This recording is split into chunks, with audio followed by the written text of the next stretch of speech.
আসসালামু আলাইকুম দর্শক বন্ধুরা, এই যে দেখেন আজকে আবারও চলে আসলাম গোমতী নদীর পার, কুমিল্লা গোমতী নদীর পার। গোমতী নদীর ভিতরের অবস্থা দেখানোর জন্য আপনাদেরকে। আলহামদুলিল্লাহ পানি অনেকখানি কমছে। যেখানে দেখেন পাড়ের এই 3-4 ফুট নিচে পর্যন্ত পানি ছিল, এখন যাক পানি আলহামদুলিল্লাহ নিচে চরে নামছে। যে চর একটু ভেসে উঠছে, এখনও নদীতে মূল নদীতে পানি আছে, বাট ওই পারটা কিন্তু একটু নিচে আমাদের দিক থেকে ভাঙছে, কিন্তু ওই পার দিয়ে ওই পারে কিন্তু এখনও পানি ঢুকতেছে। যে দিক দিয়ে ভাঙছে, ওই যে বুরবুরিয়া দিয়ে যে ভাঙছিল, আপনারা সবাই জানেন কুমিল্লা বুরবুরিয়া গ্রাম দিয়ে যে নদীর বাঁধ ভাঙছিল, ওই বাঁধ দিয়ে কিন্তু এখনও পানি ঢুকতেছে, তবে কিছুটা কম। এই যে হচ্ছে নদীর অবস্থা, পানি আগের তুলনায় অনেক কমছে। তো আশা করি 2-3 দিন যদি আরও বৃষ্টি না হয়, 2-3 দিনের মধ্যে পানি পুরোপুরি নদীর ভিতরে নেমে যাবে চর থেকে, তখন কুমিল্লার জনমানুষের যে দুর্ভোগ কিছুটা কমবে। এই হচ্ছে বর্তমান নদীর অবস্থা।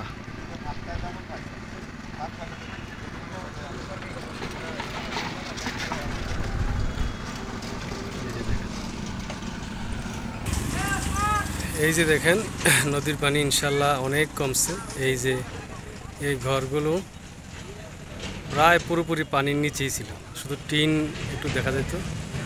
আর এই যে হচ্ছে নদীর পার, এই নদীর পার থেকে 3-4 ফুট পানির নিচে ছিল, অনেক পানি ছিল, সাগরের মতো ছিল। এখন পানি অনেকখানি কমছে। ইনশাল্লাহ সবাই আমাদের জন্য দোয়া করবেন যেন এই ধরনের বন্যার মুখোমুখি আর হতে না হয়, বাঁধ যেন না ভাঙে। আর ঊর্ধ্বতন কর্মকর্তা যারা আছে দেশের সরকার, তাদের কাছে আহ্বান রইল তারা যেন এই 2 পারের বাঁধটা দ্বিতীয়বার ভালোভাবে সংস্কার করে, যাতে আর কোনো সময় বাঁধ ভেঙে লোকালয়ে পানি না ঢুকতে পারে। এই হচ্ছে বর্তমান নদীর অবস্থা।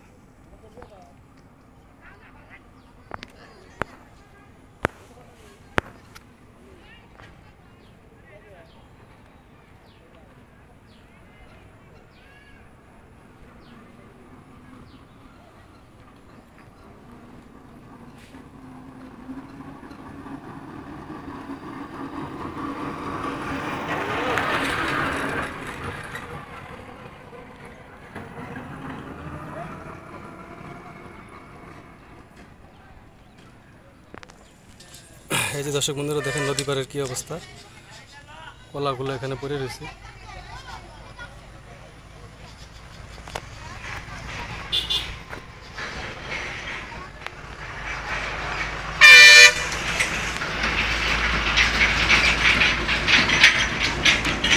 এই যে দেখেন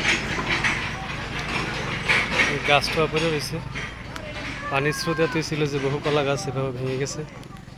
এই যে পানি এখনো নদীর চরের কাছাকাছি আছে এদিক দিয়ে। এই যে দেখেন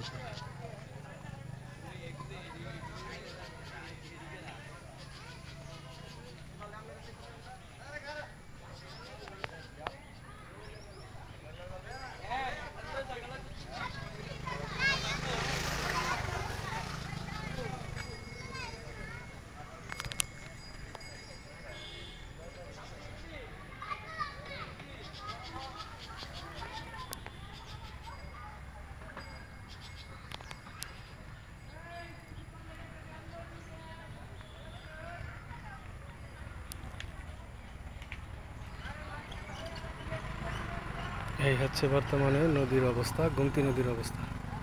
কুমিল্লা থেকে সবাই ভালো থাকবেন। আসসালামু আলাইকুম রহমতুল্লাহি ওয়া বারাকাতুহু।